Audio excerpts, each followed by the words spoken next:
Hello everyone, welcome back to the next part of quadratic equation. So here we are going to learn the another method of solving quadratic equation. You can see on the board it is called completing square method. We also know it as third term concept. Okay, now exactly how we are going to do this questions, let us see this. यहाँ पे करना क्या है हम लोग को, एक quadratic equation है जो standard format में रहेगा. जो थर्ड टर्म कॉन्सेप्ट क्यों बोला गया है कि ये जो थर्ड टर्म है, okay, second element completing square, इनके साथ खेलने वाले. अभी कंप्लीटिंग स्क्वायर मेथड मतलब क्या, ये जो दो बेसिक फॉर्मूलाज है हम लोग के पास, a plus b the whole square and a minus b the whole square. a plus b the whole square and a minus b the whole square का कॉन्सेप्ट क्या है अपने पास, a स्क्वायर प्लस या फिर minus 2ab plus b square.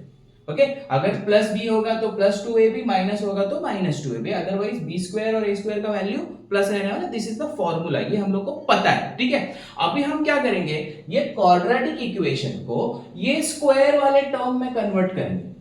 Okay, and by converting और reverse method यहां से ये ब्रैकेट पे पहुंचेंगे. ठीक है, थोड़ा समझने में डिफिकल्ट हो सकता है बट एक बार सम करेंगे तो पता चल जाएगा. तो ये फोकस याद रखो. एक छोटा सा फॉर्मूला यूज करेंगे फॉर थर्ड टर्म. ठीक है, तो फर्स्ट स्टेप क्या है, देखो फर्स्ट स्टेप में मैंने m square minus 5m is equal to, ये जो थर्ड टर्म था उसको साइड में डाल दिया, अकेला कर दिया. बिकॉज एज आई सेड कि मैं क्या फोकस कर रहा हूं, या तो a plus b the whole square कर रहा हूं या तो a minus b the whole square कर रहा हूं. अभी यहां पे एक टर्म मिसिंग है. कौन सा टर्म मिसिंग है, थर्ड टर्म मिसिंग है, तो वो थर्ड टर्म मैं फाइंड कर रहा हूं. So third term is nothing but formula है हाफ इनटू कोएफिशिएंट ऑफ, अभी यहां पे क्वेश्चन m के फॉर्मेट में है, इसके लिए m, x होता तो x, otherwise whatever is the variable, तो half of coefficient of m bracket the whole square. ठीक है, ये फॉर्मूला है दोस्तों, ये इसको याद रखना है. ये किसके लिए फॉर्मूला है, थर्ड टर्म फाइंड करने के लिए. बिकॉज यहाँ पे जो इक्वेशन नंबर 1 मैंने बनाया वो उसमें थर्ड टर्म मिसिंग है, तो वो थर्ड टर्म हम लोग क्या कर रहे हैं, फाइंड कर रहे हैं. ठीक है, नाउ हाफ ऑफ m का कोएफिशिएंट क्या है, m इधर है, m के साथ में नंबर कौन सा है, 5 है क्या दोस्तों, नहीं, it is -5. So -5 the whole square. अभी सर स्क्वायर ही करने वाले हो तो फर्क तो कुछ नहीं पड़ता है. ऑब्वियसली स्क्वायर से फर्क नहीं पड़ेगा, बट फिर भी अगर value of coefficient of m के हिसाब से अगर मुझे चेक करना है तो मैं आपका यहां पे वैल्यू चेक करूंगा. -5 को ही राइट मिलेगा, 5 लिखोगे तो रॉन्ग मिलेगा. नाउ 5 और 2 का कोई डिवीजन नहीं होता है. अगर मैं इसको स्क्वायर करूं तो 25/4, ये मुझे क्या मिला है, थर्ड टर्म मिला है. अभी ये जो थर्ड टर्म मिला है ये इक्वेशन 1 में बोथ द साइड ऐड करूंगा. क्या करूंगा, एडिंग 25/4 इन इक्वेशन 1. तो इक्वेशन 1 में ऐड करो, m square minus 5m plus 25/4 और यहां पे -3 प्लस 25/4. ओके, अभी ये वाला टर्म अगर देखोगे अपना लेफ्ट हैंड साइड वाला, ये कंपेयर करेंगे अपने फॉर्मूला के साथ में, that is a plus b या a माइनस बी. कैसे पता चलेगा, बीच में साइन क्या है, माइनस है, तो ये बनेगा a minus b the whole square. तो फर्स्ट टर्म जो है वो a स्क्वायर है, तो इसका स्क्वायर रूट निकालो, m बन गया. मिडल टर्म का साइन लेना है अपने को, सो मिडल टर्म का साइन इज -25 और 4 का स्क्वायर रूट निकालो, 5/2 और ब्रैकेट द होल स्क्वायर. देखो कंपैरिजन, ये टर्म मिला उससे मैंने कन्वर्ट किया, विच आई हैव सेड हियर. ठीक है, तो क्या हुआ, अगर एक्सपांड करोगे -5/2 को तो हमारा आंसर ये होने वाला है. ठीक है, already this is completing square method. अभी राइट साइड में एक addition and subtraction of fraction है जो मुझे क्रॉस मल्टीप्लिकेशन से सॉल्व करना है. Now 4 3s are -12 plus 25 whole divided by 4. यहाँ पे डिनोमिनेटर मैंने क्या कर दिया, कॉमन कर दिया. अभी m-4 एक और स्टेप यहाँ पे सॉल्व हो सकता है अपना, बिकॉज राइट हैंड साइड में एक कैलकुलेशन बढ़ गया. m-5/2 the whole square is equal to 25 में से 12 गया, बचता कितना है दोस्तों, 13/4. ठीक है, इसके बाद कोई सॉल्यूशन नहीं होगा. अभी ऑब्वियसली इसका एक्सपांशन होगा, बट ऑलरेडी हम एक्सपांशन से ही उसको लेके आए. तो यहां पे स्टेप बनता है taking square root on both the side. अगर मैं स्क्वायर रूट लेता हूं तो m माइनस 5/2, यहां से स्क्वायर गायब हो गया। अभी 13 प्राइम नंबर है, उसका कोई स्क्वायर रूट नहीं है, तो रूट 13, 4 का स्क्वायर आया 2। अब यहाँ पे मैंने सही लिखा है क्या? अलजेब्रा में जहां पे वेरिएबल्स है, we don't know the numbers can be from any variation, तो मैं किसी भी नंबर का स्क्वायर रूट सिर्फ प्लस में लिख सकता हूं क्या? तो नहीं, अलजेब्रा में या पार्ट 1 में हम लोग को प्लस और माइनस दोनों लेना पड़ेगा। जैसे हमने यहाँ पे बोला था कि -5 का स्क्वायर भी 25 है और 5 का भी स्क्वायर क्या है? 25 है। वैसे ही अगर मैं स्क्वायर रूट लेता हूं तो स्क्वायर रूट में भी 13 का स्क्वायर रूट प्लस रूट 13 भी हो सकता है और माइनस रूट 13 भी हो सकता है। इसके बाद क्या करेंगे? बिकॉज क्वाड्रेटिक इक्वेशन में हमारे पास दो आंसर्स आना रिक्वायर्ड है, तो प्लस और माइनस को सेपरेट करेंगे। तो x रूट प्लस 13/2 और m minus 5/2 is equal to minus root 13/2। ठीक है, फिर जितना सॉल्यूशन हो सकता है उतना सॉल्व करने का, क्योंकि अपने पास अभी क्वाड्रेटिक इक्वेशन है तो एग्जैक्ट आंसर मिलना तो डिफिकल्ट है। तो रूट 13/2 और ये 5/2 उधर गया प्लस, डिनोमिनेटर इक्वल होने के कारण इसको मैं ऐसे लिख सकता हूं, यहाँ पे 5 माइनस रूट 13/2।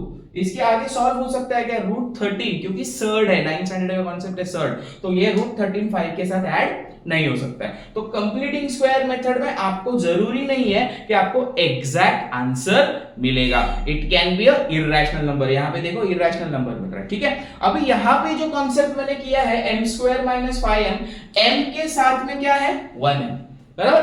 पूरा का पूरा प्रोसेस एग्जैक्टली सेम होगा, उसमें कोई चेंजेस नहीं आने वाला है, but only one step at the beginning. अगर ये 1 की जगह पे मोर देन 1 नंबर है तो क्या कर सकते हैं और तो कैसे सॉल्व होगा, वो हमारा नेक्स्ट क्वेश्चन होगा। दो ही क्वेश्चन हम लोग इस कॉन्सेप्ट में करेंगे, because that is all about the methods. बाकी के क्वेश्चन गाइस आपको प्रैक्टिस करना है, क्योंकि सिर्फ वीडियोस देख के कुछ होने वाला नहीं है, मैथमेटिक्स प्रैक्टिस से ही आएगा। नेक्स्ट क्वेश्चन के ऊपर बढ़ते हैं गाइस। जैसे मैंने बोला था कि पहले क्वेश्चन में स्क्वायर वैल्यू के साथ में कोई भी कोएफिशिएंट नहीं था, यहाँ पे एक दूसरा वेरिएशन लिया है जहां पे स्क्वायर वाले के साथ में कोएफिशिएंट है। फर्स्ट स्टेप अपना सेम रहेगा, जहां पे थर्ड टर्म जो अपना है इस इक्वेशन का, उसको शिफ्ट करके अलग कर देंगे। ठीक है, अभी इसके बाद हम लोग ने डायरेक्ट क्या यूज किया था? थर्ड टर्म का फॉर्मूला यूज किया था, बट जैसा मैंने बोला कि इसके साथ 2 है तो वो 2 वहां पे नहीं चाहिए, अदरवाइज ये जो a स्क्वायर वाला एलिमेंट है ना वो कंप्लीट नहीं होगा। इसके लिए जो भी नंबर स्क्वायर के वेरिएबल कोएफिशिएंट में रहेगा, स्क्वायर वाले वेरिएबल के साथ में रहेगा, उसको हम क्या करेंगे? निकाल देंगे। So it is divided the whole equation by 2, तो मिलेगा मुझे y square plus 9/2y minus 5। ये मैंने क्या किया? Divided by 2। अगर 2 था तो 2 से डिवाइड किया, 5 होता तो 5 से डिवाइड कर दे। ठीक है, अभी मुझे मिला exact equation number 1। That is the only change जो मैंने पिछले टाइम पे बोला था। अभी यहां पे मेरा फॉर्मूला आएगा थर्ड टर्म का फॉर्मूला क्या है? Half into coefficient of y। क्योंकि लास्ट टाइम में m था तो मैंने m लिखा, अभी y है तो y लिखेंगे। y के साथ, y स्क्वायर के साथ नहीं, y के साथ कौन है? 9/2 है, इसका होल स्क्वायर। अभी कोई कैंसिलेशन नहीं होता है तो इसका वैल्यू है 9/2 2 4 का स्क्वायर। ठीक है, 9 1 9 2 2 4, जो भी मल्टीप्लिकेशन या डिवीजन होगा वो you have to do. Then 9 का स्क्वायर क्या आ गया? 81, 4 का स्क्वायर क्या आया? 16।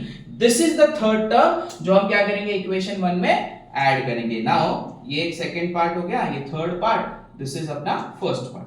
Now adding 81/16 in equation 1। तो इक्वेशन 1 ये है, ध्यान देखो, तो y square plus 9/2y is equal to minus 5 लिखा। 81/16 दोनों साइड में ऐड करेंगे तो y स्क्वायर प्लस 9y/2 और 9/2y प्लस 81/16 माइनस 5 प्लस 81/16। ठीक है, अभी this is nothing but a square plus 2ab plus है plus 2ab plus b square. So हम लोग क्या करेंगे? फर्स्ट वैल्यू का स्क्वायर रूट फाइंड करेंगे। फर्स्ट वैल्यू का स्क्वायर रूट क्या है? y स्क्वायर का y, मिडिल वैल्यू का प्लस इसको बुरा नहीं लगना चाहिए भाई, मेरा कुछ नहीं ले रहे हो तो मिडिल वैल्यू का साइन ले लिया। 81/6 का रूट 9 अपॉन अभी 16, सॉरी यहाँ पे क्या है 16, 9/4 ब्रैकेट द होल स्क्वायर। समझ में आया? लास्ट क्वेश्चन में a माइनस बी था, दिस क्वेश्चन में a प्लस बी है, फॉर्मूला अभी भी वहीं पे रखा हुआ है। यहाँ पे राइट हैंड साइड में हम क्या करेंगे, प्रॉपर क्रॉस मल्टीप्लिकेशन का कैलकुलेशन करेंगे। सो -5 मल्टीप्लाई बाय 60 आता है -80 plus 81/16। So again y plus 9/4 the whole square, इसको अगर मैं सॉल्व करूंगा तो आंसर आया 1/16 प्रॉपर प्लस, क्योंकि sign of a greater number. Now I can go for taking square root, because right hand side का वैल्यू सॉल्व हो चुका है। तो इसका स्क्वायर रूट आएगा 1 का स्क्वायर रूट 1, 16 का 4, और यहाँ पे प्लस और माइनस डालना जरूरी है, जैसे हम लोग ने लास्ट टाइम डिस्कस किया। फिर सेग्रीगेट करेंगे। जैसे लास्ट क्वेश्चन में अपने को क्या मिला था, इरेशनल नंबर मिला था। इस क्वेश्चन में आई थिंक सो अपने को प्रॉपर नंबर मिलेगा। सो y is equal to y plus 9/4 is equal to plus 1/4, और y plus 9/4 is equal to minus 1/4 को सेपरेट कर दिया। 1/4 ये 9/4 शिफ्ट हो जाएगा तो राइट हैंड साइड में माइनस हो गया, और y is equal to minus 1/4 minus 9/4 denominator same है, तो 1 minus 9 minus 8/4, आंसर मिला -2, और यहाँ पे आया -10/4, तो आंसर मिला -5/2। तो दो आंसर मिल गए, एक एग्जैक्ट आंसर मिल गया इंटीजर्स में ऑब्वियसली 5/2, और यहाँ पे -5/2 फ्रैक्शन में मिला। Okay clear? So this is all about completing square method. दो वेरिएशंस थे, दोनों वेरिएशंस हम लोग ने यहाँ पे क्लियर कर दिया। आपको अगर कोई स्पेसिफिक क्वेश्चन में डाउट है तो आपको डिस्क्रिप्शन में मेरा व्हाट्सएप नंबर दिया हुआ है, आप सिंपली उसके ऊपर पूछ सकते हो या कमेंट्स में भी पूछ सकते हो। Thank you very much. Please contact if you want to solve any doubts or need private tuitions.